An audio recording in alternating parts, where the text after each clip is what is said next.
the above. Not just the Notre Dame Fighting Irish.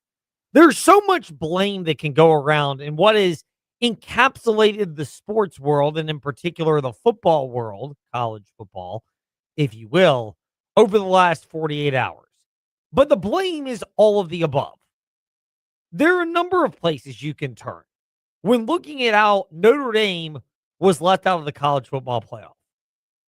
First of all, all right, got to get my confession on for a second. I have, as you know, not really been one for pregame, halftime, postgame shows. That's not just including College Game Day, the de facto marketing arm of Creative Artist Agency, better known as CAA, the home of Jimmy Sexton and former home of Clint Dowdle, who are the big wigs when it comes to the coaching search.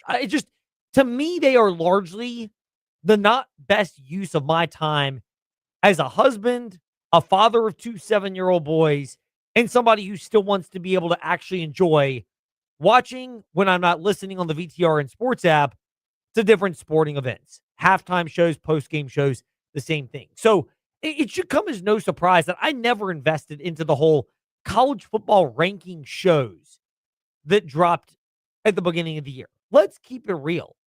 They were a made-for-TV product put together by ESPN. And full disclosure, we are VTR in Sports powered by ESPN Radio. But those whole ranking shows, like I would pay attention, loosely speaking, to the rankings and then listen to certain shows, discuss them more from the effect of it's just additional college football commentary that can frame my opinion on teams in college football and understanding the game itself, but not from a, oh my goodness, I'm outraged. This team was ranked here and that team was ranked there, and this order was all messed up. And yes, I'm using the hand gestures at Fastlane, Ed Lane, and VTR in Sports on Facebook Live and YouTube. At no point did it ever occur to me. So that's one element of the blame. In fact, when you're looking at the blame, we can channel friend of the mothership, of course. Not one, not two, not three, not four, not five, not six, not seven. I mean, there may be more than 7 sources of blame for how this college football playoff situation unfolded. 1, college football playoff ranking show. They're ridiculous. We've all figured that out. As much as people gripe about college basketball, at least college football, you've got a ranking show, or college basketball, you have the mid-February one, and then you have the final one. You don't have 6 of them back-to-back weeks where it's all subjective and moved around. Not to mention the lame defenses and the, quote, interviews, end quote, with the selection committee chair, which, by the way, this year was even better because the initial chair had to leave because of personal reasons at Baylor. So the Arkansas AD took over. So you've got that one. College football show for ESPN, which can lead us into another angle. You can blame ESPN to an extent. Now, they would love to have Notre Dame in the college football playoff. Absolutely. Notre Dame or Miami, I think you can flip a coin. Probably Notre Dame by a smidge, but Miami historically is a pretty strong TV draw themselves because they, too, have ignited a level of polarization. But ESPN is the network for the SEC, and we've seen it in the ACC. The SEC is clearly the more valued product and has put together the better football product as well compared to the ACC.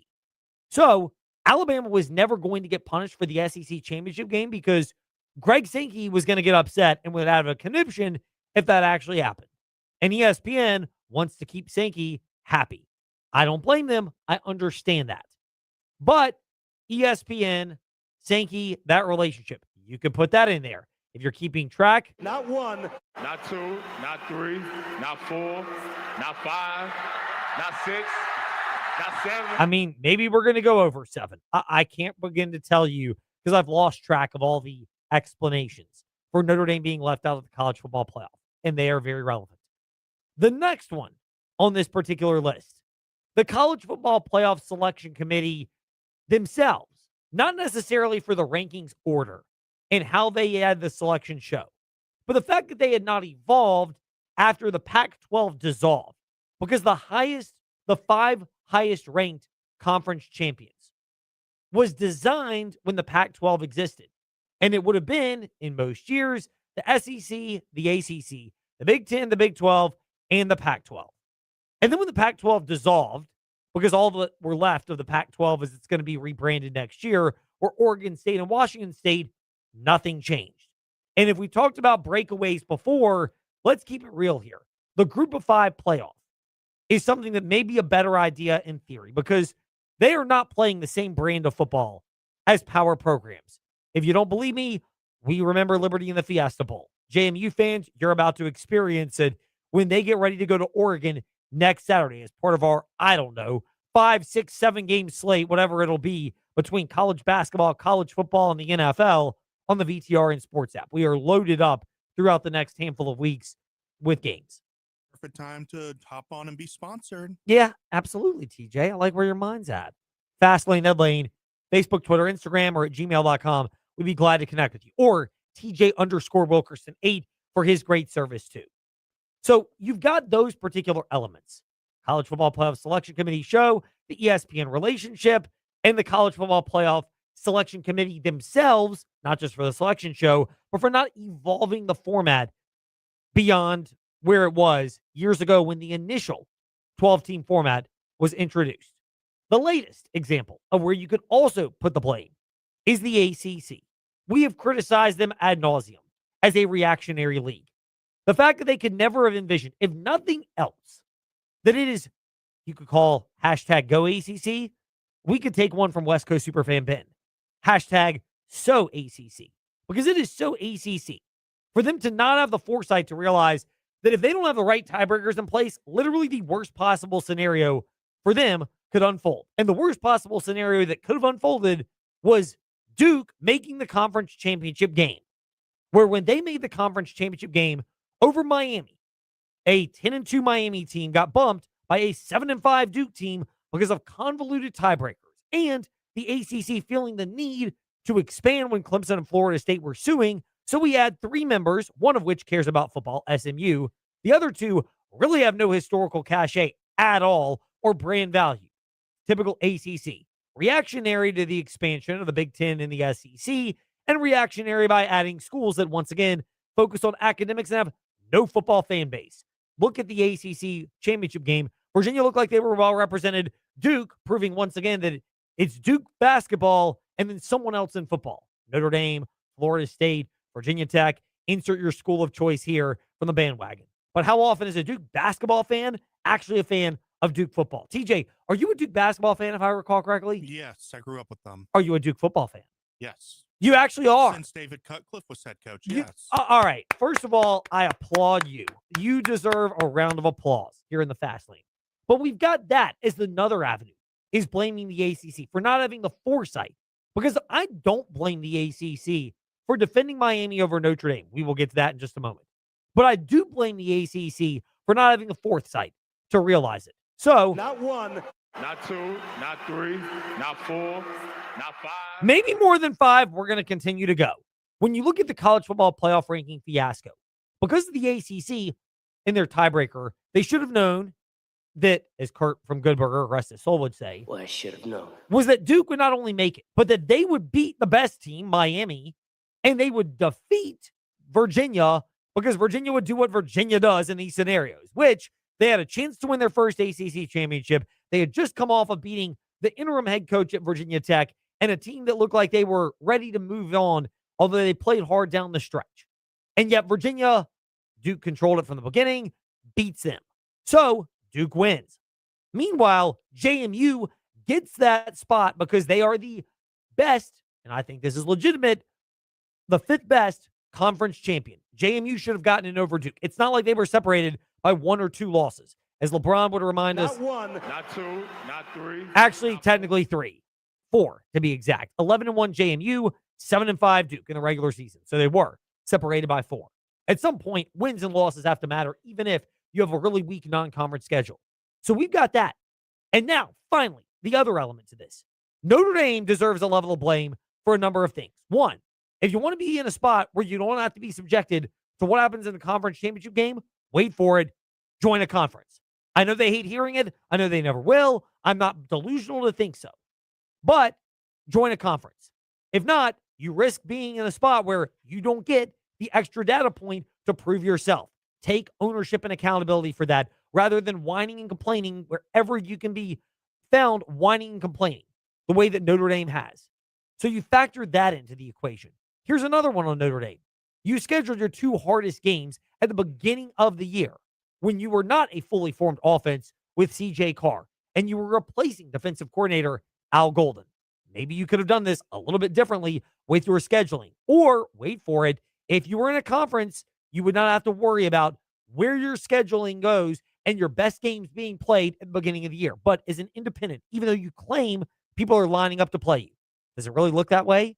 The SEC is about to go to 9 conference games next year. The Big Ten going to do the same thing. With both of them doing that, do you think they want to schedule another hard game by playing Notre Dame? Not really. So, USC looking to get out of it already. Notre Dame claims that the ACC has permanently damaged the relationship and then gets upset because the ACC vouched for Miami. Newsflash, I'll use the analogy here. My Uncle Bill used to date women and tell them I should say this, RIP to my Uncle Bill. I'm not going to say God rest his soul. I guess I should.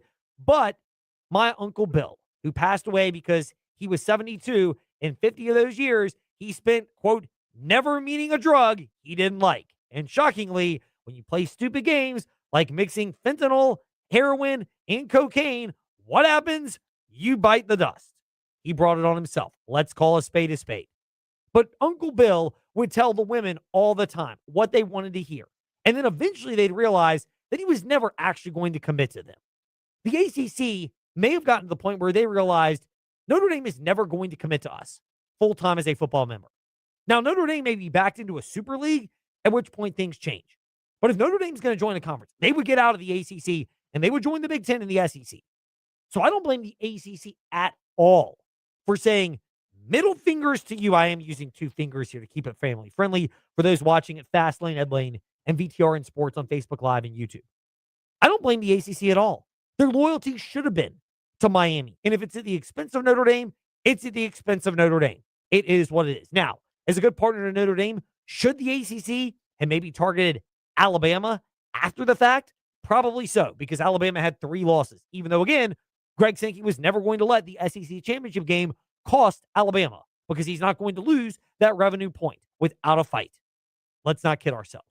So there are a bunch of areas that blame can go around. Now, Notre Dame having this attitude of, we have been disrespected by the ACC.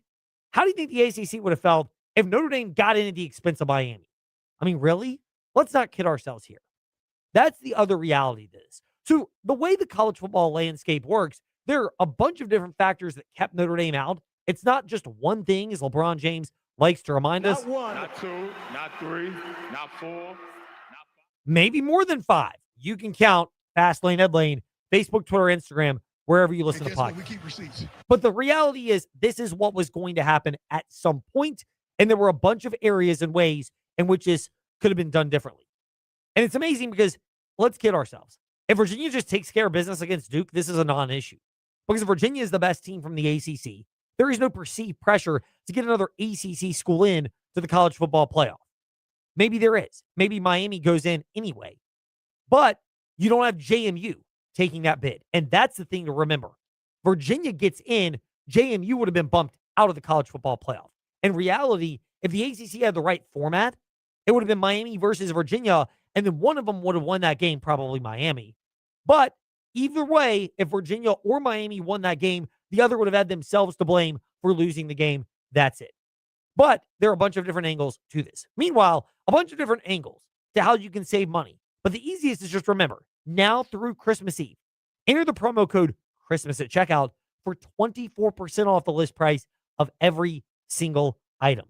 Food, like TJ's Spot, the Yard on 5th Street, as well as Oliver's on Rivermont. 801 Raw Bar has now blended with Oliver's on Rivermont. They are together. You go to Oliver's, you can get either menu or mix and match off the Oliver's and the 801 Raw Bar menu. They are at Oliver's on Rivermont. It's a really cool concept you'll be hearing more about on the Virginia Talk Radio Network. SCFRed.com, club memberships, maybe one of those Aqua Truck Adventures, gift certificates, or individual or couples try scuba certification classes or scuba certification classes at InsaneRadioDeals.com. Now through Christmas Eve, everything is 24% off the list price. We will get to covering the Commonwealth in just a moment. Before we do that, though, other topics in. It's time for Fast Five at Five-ish. Five-ish minutes on 5 relevant topics done around 5 p.m.-ish. Ish? Because our counting skills are kinda ish.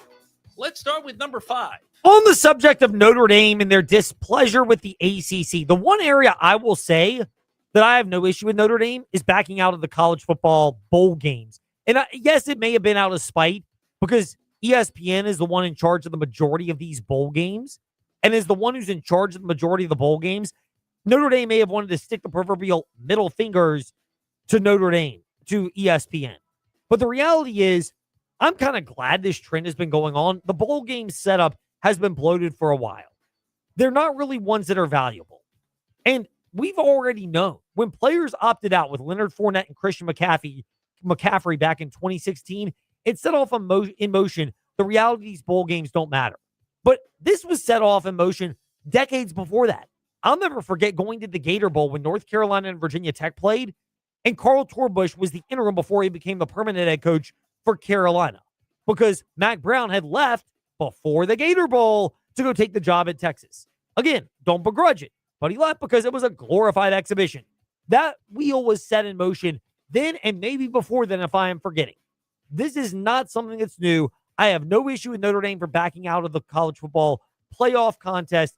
And if not, they would have looked like Florida State in the Orange Bowl when Florida State was mad from being snubbed in 2023 and BYU would have blasted them 70-7 because as much as BYU was upset, I think their case was pretty well said for not winning the Big 12, and the only good team they played was Texas Tech, who handily beat BYU both times. Speaking of the Big 12, by the way, and bowl games, Number 4. there's a difference. Notre Dame can skip a bowl game without getting fined because they are an independent. The Big 12 has fined Kansas State and Iowa State $500,000 each for opting out of bowl games. This, to me, is a mirror image of what is going on in college athletics, which is basically trying to find a way to appease the bowl tie-in and sponsorships that have unfolded for so long. And this is the reality of the direction of college athletics. Again, Virginia maybe wants to play in the Gator Bowl against Missouri, which is one of the few games you will not be able to hear on the VTR and Sports app when they play on December 27th, because we will have NFL action and other great bowl games as well. But this is a spot where it's the future of bowl games and the conferences having tie-ins and a lot of the payola, the backslapping pay that has gone forth. I just think you're going to find it harder and harder. We've already seen the value of bowl games as they've transpired in prior seasons. Meanwhile, speaking of things that have transpired in transactions, Number 3. JMU replaced one Jimmy Sexton client, Bob Chesney, with another, Billy Napier, on that 5-year deal. Not at all surprised that that's the direction it went for the JMU Dukes. The most impressive thing is that it did not seem to impact JMU in the Sun Belt Conference Championship game this past Friday. They didn't look great at the beginning. I wonder if as much of that you would attribute to weather as you would to anything else. Meanwhile, from that to Number 2. the agents for Vaughn Blue and Evan Dickens leaked to national outlets on Monday that their clients, soon to be former Liberty Flames running backs, will be joining Dante Lee, the wide receiver, and entering the transfer portal. Can we cool it for a second? The Liberty Flames fans who believe that this news is somehow an indictment on head coach Jamie Chadwell. Are we not paying attention here? Open your eyes for a second. The agents for all 3 of these players leaked this information. The agents leaked is code for it's about getting as much financial resources, or better known as dollar bills, for their clients as possible. It was never going to be at Liberty regardless. These guys use Liberty as a feeder program. I don't blame them. I think it's part of the system, but I don't blame them. We'll have more with this from John Manson from MississippiRed.com Thursday in the Fast Lane. We have shorter editions tomorrow and Thursday because of the games that are taking place on our networks, Virginia Tech women's basketball and men's basketball, the next couple of days. But I have no issue with this. But the idea that, oh my goodness, we need to freak out about it. Really? This is what's got you up in arms? Meanwhile, Number 1. James Franklin targeting Brent Pry to be the defensive coordinator at Virginia Tech. And he's bringing on the former co-offensive coordinator of Penn State as well. Look, when you hire James Franklin, you had to have an idea that he has full autonomy. If he wants to get the band back together again, so to speak, that's the case. I love it from an X's and O's standpoint. I think it does say a lot about the relationship between James Franklin and Brent Pry. And Franklin got very emotional when discussing Brent Pry at that introductory press conference a couple of weeks ago. I actually think this could be a real positive for Virginia Tech. A lot of the criticism aside, and maybe Chris Coleman of TexSideline.com will disagree when he joins us around 5:45 in the second half of covering the Commonwealth. But if you're that much of a fan of James Franklin's direction, that you're willing to come back from being a head coach at the school to being a defensive coordinator at the same school with a coach that used to be your head coach and is now taking your job, it can be an adage of, wow, this is really a program worth fighting for and vouching for. All of that worth remembering. When we return in the fast lane, we will pivot away from that and we will get to your teams and topics in greater depth. JMU, Virginia, and the Washington Commanders in part one of covering the Commonwealth, the VTRN Sports app, and Ask That Smart Speaker, Open VTRN Sports. Want an outdoor oasis? The Concrete Wizard can restore and revitalize your pool deck or patio. After the Concrete Wizard works the magic, your old, tired concrete will look new again. For pool decks, the Concrete Wizard can install a safe, innovative rubber surfacing option that's slip-resistant, soft, and easy on the feet. A great choice for families and anyone concerned about safety. Visit theconcretewizard.com for some ideas, then contact them today for a free consultation to create your perfect outdoor oasis. Looking for everything happening in and around Central Virginia that used to be in the morning paper? Start your day at the lynchburgportal.com. Get the latest news updates from Bill Treviro, plus up-to-date weather from VTRN's own in-house meteorologist, Matt Ferguson. So you're always in the know before you head out the door. Want to listen on the go? Stream classic hits on Rewind 103.9. Get breaking local news on WIQO, or catch the best sports talk and play-by-play on VTRN Sports, powered by ESPN Radio, all right from the portal. Looking to save? Check out insane radio deals for great local discounts, or explore local podcasts featuring the voices and stories that make our community special. Plus, connect with local businesses through the Lynchburg Business Alliance directory and stay in the loop on the latest events from Lynchburg Tourism. It's all right here. Local news, weather, sports, deals, and more at the lynchburgportal.com. Your gateway to everything Lynchburg. VTRN Sports is better than ever. We've reaffiliated with ESPN Radio, bringing you the legendary national perspective you trust and the local voices you love. Wake up with the morning warm-up with Trey Lyle weekdays at 7. Drive home with Ed Lane on the Fast Lane at 5. And don't miss Foster and Friends with legendary Hokies DC Bud Foster Saturdays at 9 a.m. We've got your teams: high school, Hokies, Hoos, Flames, Dukes, the Commanders, and NASCAR, all covered. VTRN Sports, powered by ESPN Radio. From the blue waters of the Chesapeake Bay to the hills of Tennessee, listen to The Fast Lane with Ed Lane and Trey Lyle on the VTRN Sports app.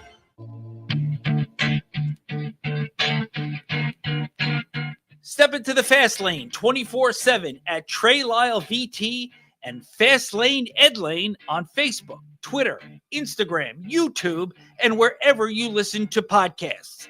Now, back to the Fast Lane. That was fast. Our insight? I don't know. You be the judge. Fast Lane, Ed Lane, wherever you listen to podcasts. And guess what? We keep receipts. And Facebook, Twitter, Instagram.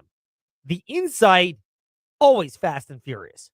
But the change in coaching staffs from one to the next, that's where we begin.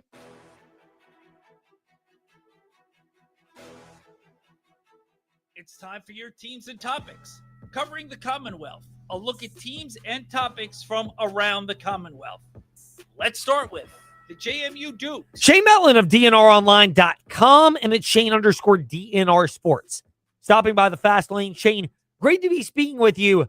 How surprised were you at the speed with which JMU made the transition last week before their Sun Belt Championship game, to which we'll get in a moment, from transitioning from Bob Chesney to Billy Napier, despite the fact that neither one had actually officially accepted any new job?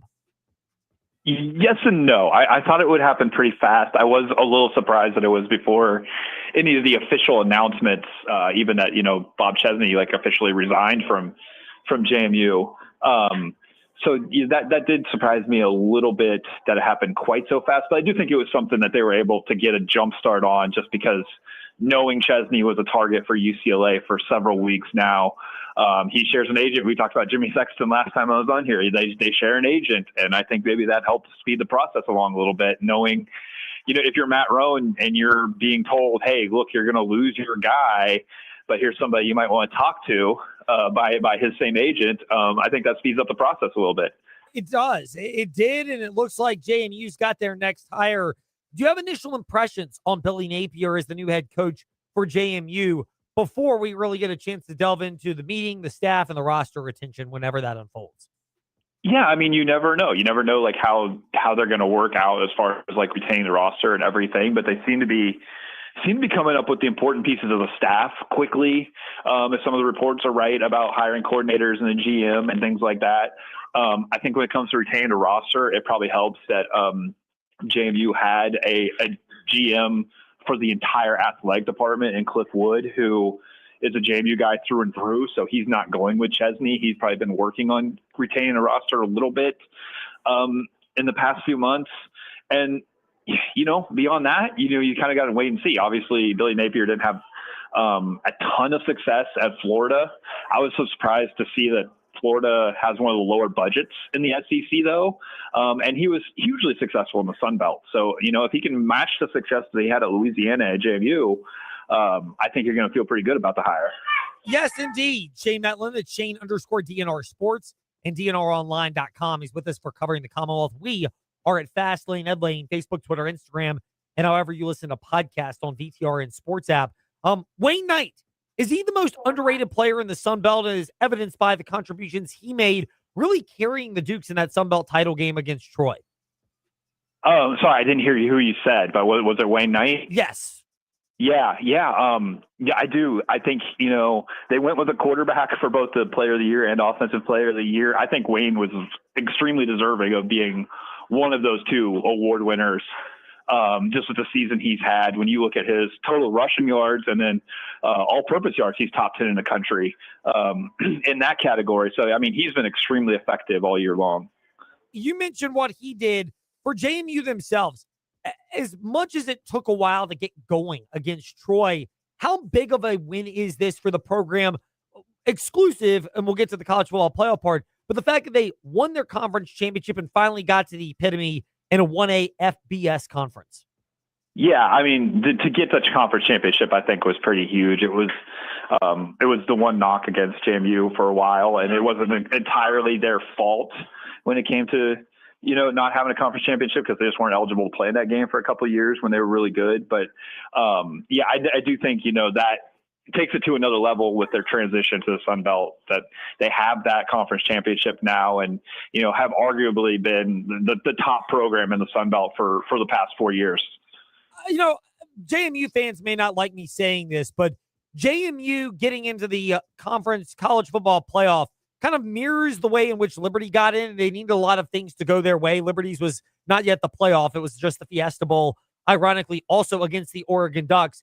Does the same fate await JMU, which would likely mean that JMU gets to celebrate this monumental moment now, but it may be a little bit more difficult to celebrate in the next week or two? Quite possibly. I mean, I think they'll celebrate the achievement regardless. And, it is very similar to Liberty, where like they both got into that position because of what happened in the last week of the season. So yeah, it does feel similar. I think these are similar teams. I mean, I think back to 2 years ago when Liberty did get that, and you look at JMU's roster when they weren't eligible. I think that team that JMU had would have been capable of competing with some teams in the playoff. But that's hindsight, seeing what those guys did in Indiana and other places. So you never know. This is going to be such a measuring stick for JMU and these players. Are these guys who could play at that level like some of the guys who left 2 years ago, or is it going to be more like the Liberty game? I think it'll be really interesting to see. Yes, it will. We look forward to that. Shane, we look forward to your analysis again in another week for our last edition with you of covering the Commonwealth in 2025. We will be off for a couple of weeks with bowl games galore, the weeks of Christmas and New Year's. Thank you for your time, though, today here in the Fast Lane. All right, thanks, Ed. Now to UVA. JerryRatcliffe.com founder and contributor, Jerry Hootie Ratcliffe. Hootie, all the excitement and buzz got sucked out of the room when Virginia threw that interception against Duke this past Saturday. We will get to that. Trick plays. Virginia probably doesn't want to think about that in the meantime. But how much of this was also a testament to the fact that Duke came in with that 9.5-minute touchdown scoring drive to start the game? And it felt like that really set the tone of this being a game where it was going to be more close to the vest, which had to leave Virginia fans a little bit more antsy. I think, Ed, you have to give Duke's coaching staff a ton of credit for trying to find a way to negate all the advantages Virginia had in that first game. And the one thing that would work is what they did is they put together, they just nickel and dimed Virginia to death and shortened the game. That first drive and then the second drive were at that time the two longest drives in ACC championship history. So they ate up so much of the clock and controlled the game and kept. The big thing is they kept Chandler Morris and his offense on the sidelines. And I thought that was brilliant strategy. And Virginia finally was able to make a few adjustments, but was almost too little too late. And then hats off to them for an incredible comeback. I had written them off at that point with 5 minutes to go and down by 10, and they had only scored 10. So I didn't think there was any way they could send it into overtime, but give them credit for doing that. But I felt Duke came up with the perfect game plan, and that was the difference in the game, really. How much does it really sting for people in the Lynchburg area? Because Eli Wood from EC Glass had an awesome touchdown reception. He came up big in the second half, but a lot of people are going to forget that just because of the way Virginia lost and obviously missing out on the college football playoff berth that comes with that. Yeah, that's too bad because that was a great play by Eli, and he made some nice plays in the game. I feel bad for him in that regard, but I guess that's just part of football. Hootie, the outcome itself for Virginia, how much does this sting? Because this was as good of a chance as they would have had as a program to win a football championship. They made such a financial commitment. And at the beginning of the year, just being in this game would have been a victory. But in hindsight, you lost, not to Miami, but to Duke. That really has to sting for Virginia. Oh, it does. It'll sting for a long time, Ed.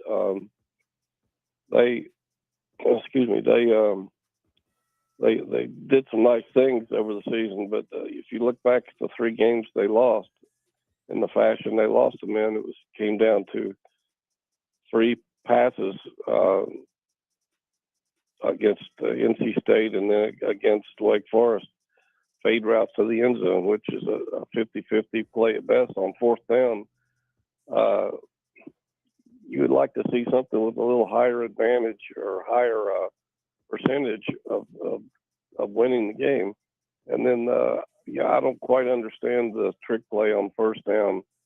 I know they were backed up to their 40 after the penalty, but I don't think you can just make it all up in one play. And I think that's something they're going to have to look at into the future and try to come up with a better scheme to try to win games in the final play.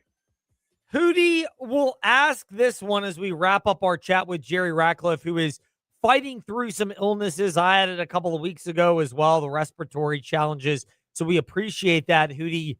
Which trick play will live in infamy more for Virginia fans? The trick play that was the interception that cost them against Duke Saturday night, or the pass to the left tackle against Virginia Tech back in 2021? Oh, that's a no-brainer. It was Robert and I's play in 2021. That is still the most boneheaded play call I've seen in my entire career, throwing a lateral or behind the line of scrimmage pass to a tight end who had to go, I don't know how many yards it was, against the Tech defense, a 320-pound lineman with everything on the line: state championship, recruiting, bragging rights, ACC division championship. That was by far the stupidest call I've ever seen in my life. Easy answer from Jerry Ratcliffe. Hootie, thank you for braving your health. We send prayers that you are able to recover and get back to the normal great voice that we're able to hear. We always enjoy hearing you, but know you're fighting through, and we appreciate your making time for us today in spite of that. Glad to do it, Ed. Thank you. Our pleasure. Jerry Ratcliffe with us here in the Fast Lane. Now to, just for you haters, left hand up the Commanders. Candy Waller, Madam President of Bowie TV Sports. She was present in the press box in Minneapolis this past Sunday. Seawall, is it safe to say, while you, Donna Hopkins, Lake Lewis, friend of the morning warm-up, 7 to 8 a.m., VTR and Sports app, that y'all were present in the press box, sure didn't look like the Commanders were present at the stadium.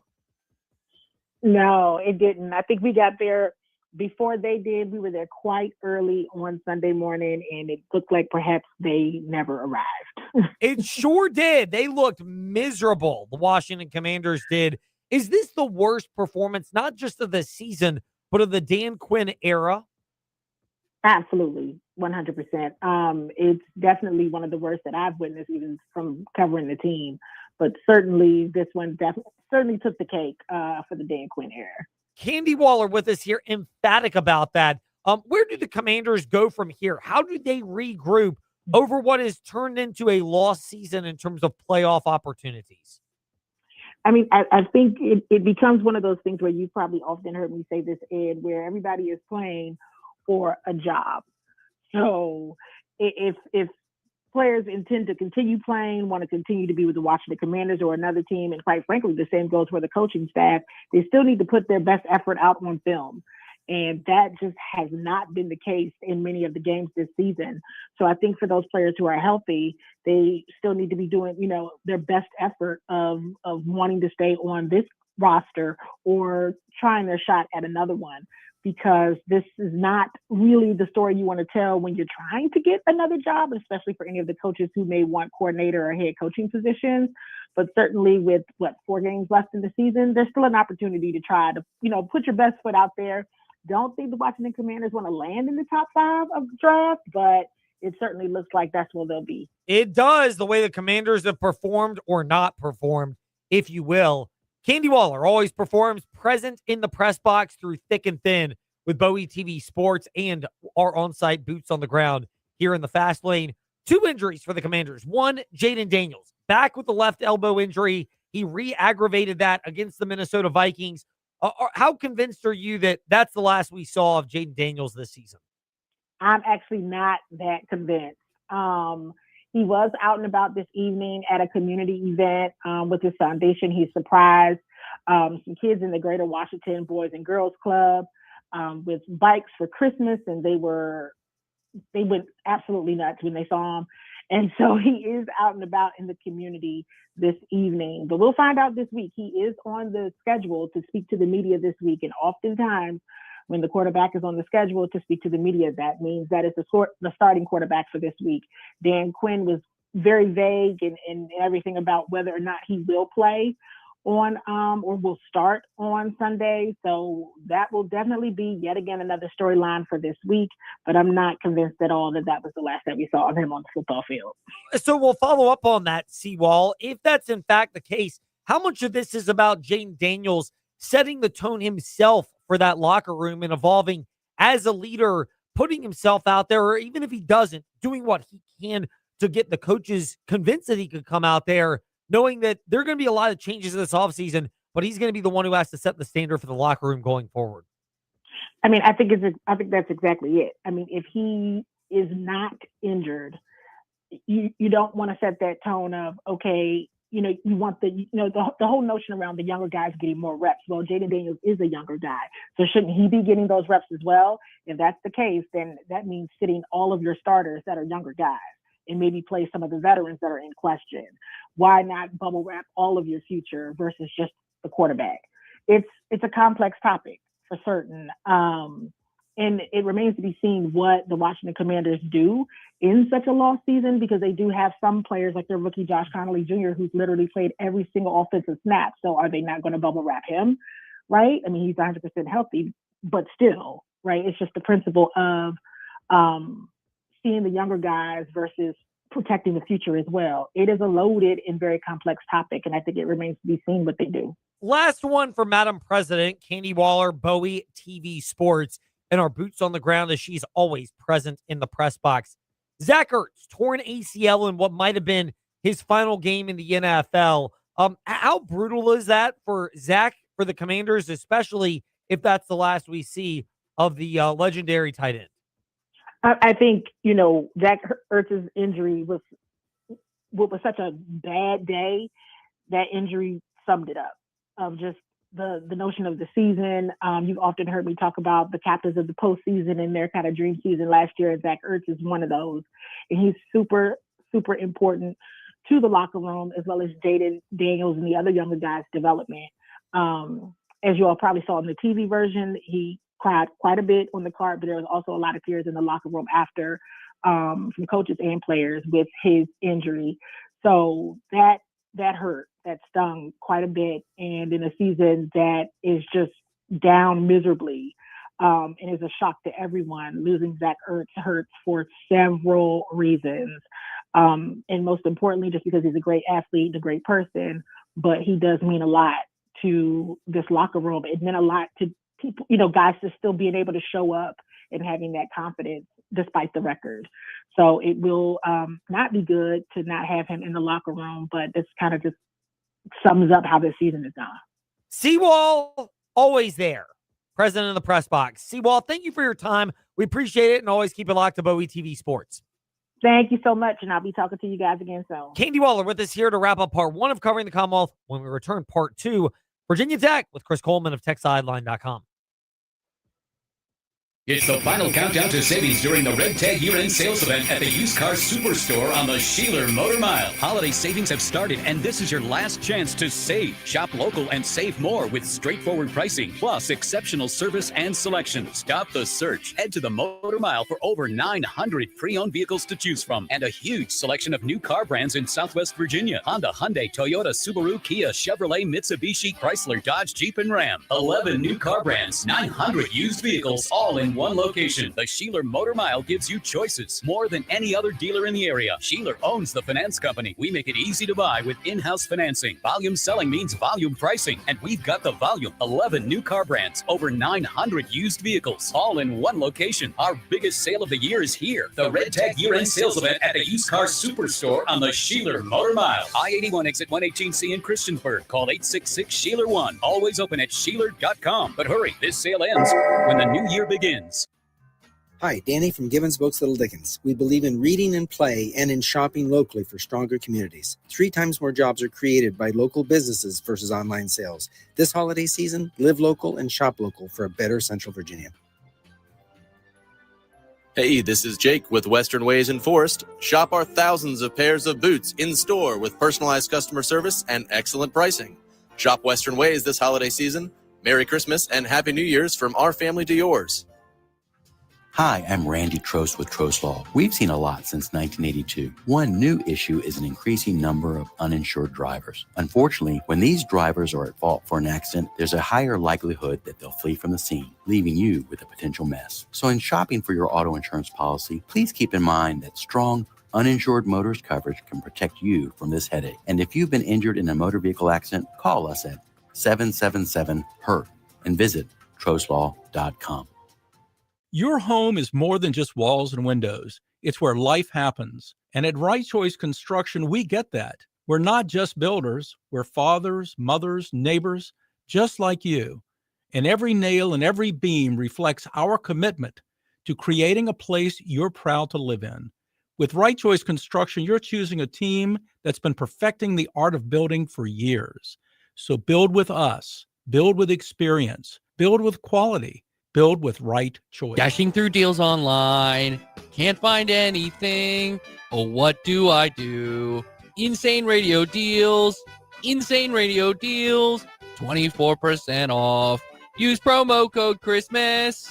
You heard that right. Going on right now at insaneradiodeals.com. It's 24% off all items on the site when you use promo code Christmas.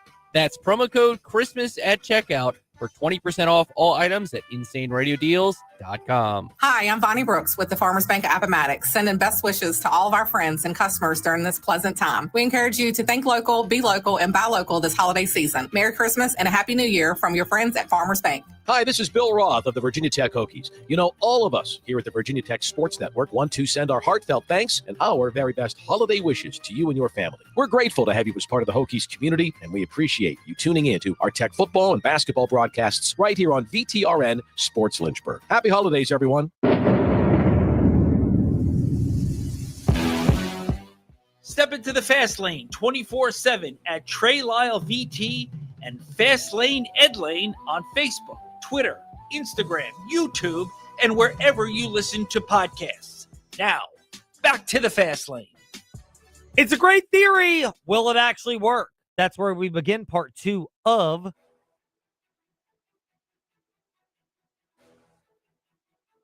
It's time for your teams and topics. Covering the Commonwealth, a look at teams and topics from around the Commonwealth. Let's start with the Virginia Tech Hokies. Chris Coleman of TechSideline.com with us here in the Fast Lane. Fast Lane, Ed Lane, Facebook, Twitter, Instagram, wherever you listen to podcasts. And, of course, TechSideline.com and the latest TSL podcast, which, to get my usher on for a moment, I have not had a chance to listen to, about Brent Pry returning as the defensive coordinator, as well as Ty Howell, the next offensive coordinator. We'll get to him in a moment. Brent Pry returning as defensive coordinator. Great in theory, but is it great in practicality? That's the question we ask right now as we welcome in Chris Coleman from TechSideline.com. Yeah, that's a great question. I think it's not like there are any past examples where you can look back and say, oh, this worked here at this school and this year, and it didn't work at this other school and this year. This has never happened before. So you can't sit back and study past situations and see how it could work or how it could not work. It's just something you're going to have to trust James Franklin in and hope that it does work out. I know Brent Pry can coordinate a defense. How awkward that will be for players to see their former head coach now as a coordinator, I don't know. I think it's one of those things, and you're just going to have to let it play out, because you're just guessing on how it will work out, because there's no evidence for anything like this before, because it's never happened before. When did you get word that this was a possibility, Brent Pry returning to Virginia Tech, but not as a head coach, as a defensive coordinator right after being the head coach? I mean, it's been rumored for a while. People have talked about it, more joking than anything, I think. But this past weekend, the rumors started getting hot and heavy, and then it started getting reported on some national analysts, by some national analysts. And, you know, we got a good source to confirm it for us today. So as far as I'm concerned, it's a done deal. Brent Pry, defensive coordinator for the Virginia Tech Hokies. I mean, I know this is weird to say. Evaluate the hire?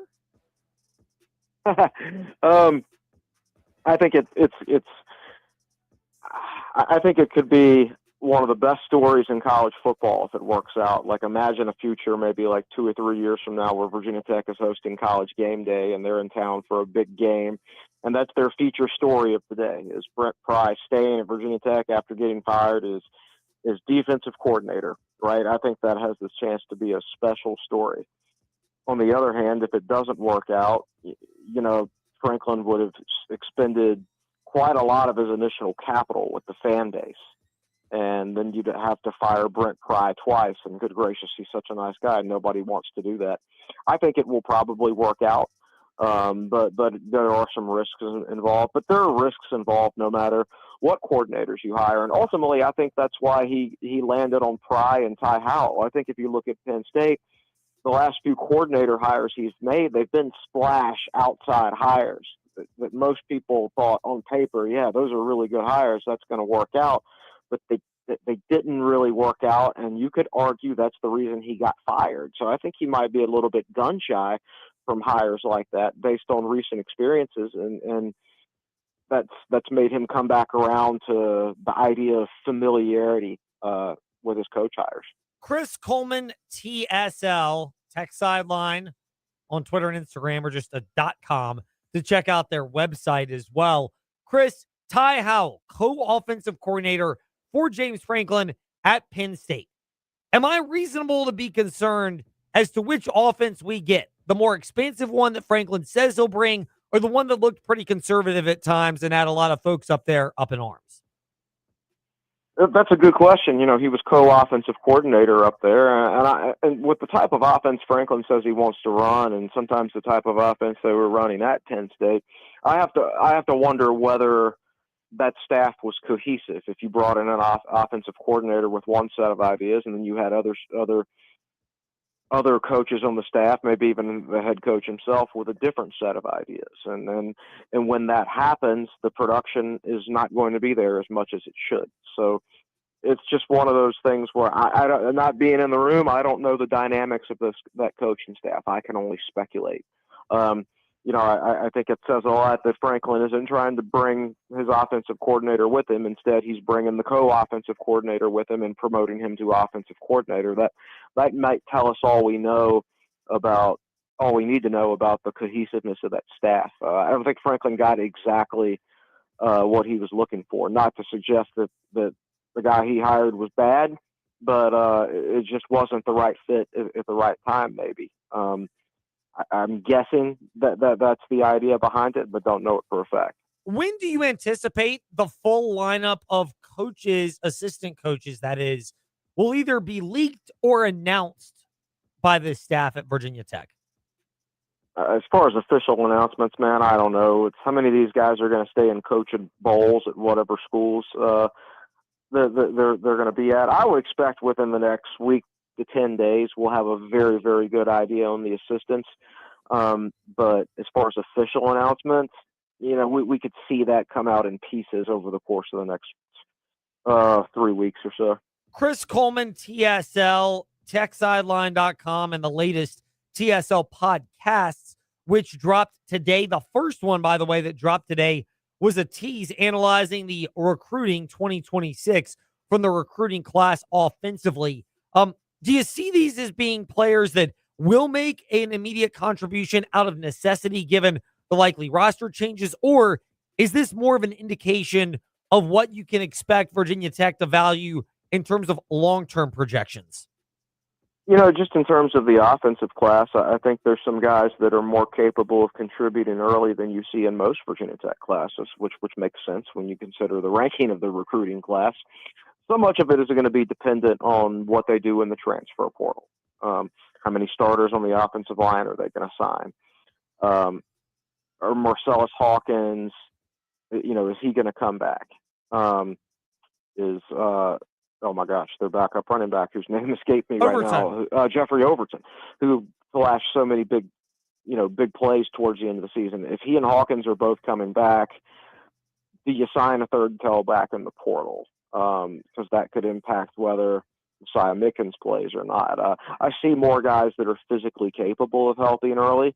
Whether or not they do or not is kind of portal dependent. Chris Coleman with us here in the Fast Lane. He's at Chris Coleman TSL. Chris, I'm sure they're just waiting for January 2nd and not actually doing their due diligence on players who are waiting to officially enter the portal. Never mind that a bunch of them have already dropped their names as portal entries with their seasons wrapping up or saying it's going to happen through their representation. Maybe I'm off, but I believe that's code for dollar bills, y'all. Being at work. How much do you expect Virginia Tech to add? If you had to put a ballpark number, 30, 40, 50, 60, where are you looking in terms of the volume? I haven't really had a great chance to study the roster yet. We've been so busy with signing day and trying to cover these coaching hires and things like that. I would expect it to be substantial. It wouldn't shock me if half the roster or more was turned over. And so I expect, and Franklin even said it at his press conference, he said, we're going to build it through the high school ranks and fill gaps with portal guys. But at the very beginning, it's going to be more portal heavy because, you've got to shift this roster quite a bit in the early stages of his tenure to try and be as competitive as quickly as possible, which is what everybody wants. So I would expect substantial changes to the roster in the offseason. When you're looking at positions for upgrading, Chris, as you're keeping your eyes on players that enter the portal, are you locked in on any position, or is this just an all of the above positions? Oh yeah, I mean, at this point, you wouldn't turn down a good player at any position. I don't think. You're gonna have to rebuild the defensive tackle room. Running back, you might not have to take a running back if you think Mickens can contribute early. So you probably worry less about that position than you do at the others, because I think Overton and Marcellus Hawkins are really good players. You'd like to get a starting receiver in there and maybe another one for depth. Probably with the way that type of offense Franklin wants to run, you probably need another tight end. You need at least one defensive end, I would think. Another linebacker or two. I mean, yeah, there's not a position I'd turn down a player right now. Chris Coleman, we never turn down his insight from techsideline.com or a TSL podcast or at Chris Coleman TSL on Twitter. Ours, for whatever it's worth, is Fast Lane, Ed Lane on all of those platforms. Chris, thank you for joining us today in the Fast Lane. We are grateful for your time. Hey, appreciate it, Ed. Have a good one, man. Chris Coleman with us here to wrap up covering the Commonwealth today here in the Fast Lane. And I mean, if it works out, it is a big if. James Franklin's hiring of Brent Pryce, the defensive coordinator, could be the ultimate pitch to, wow, look at the culture of this program. We will resource you well, players, get you the money you want, but it's a strong enough culture and staff that you'll get the benefit of that as well. Meanwhile, that does it for us today here in the Fast Lane, getting you set for the Coaches versus Cancer Classic. Jimmy V, Coaches versus Cancer Classic tonight. First matchup at 6, Clemson against BYU, followed by UConn and Florida. That does it for us today. We're back tomorrow at 5. Thanks for listening to the Fast Lane on VTR and Sports, 93.3 FM, W227 BG Timberlake.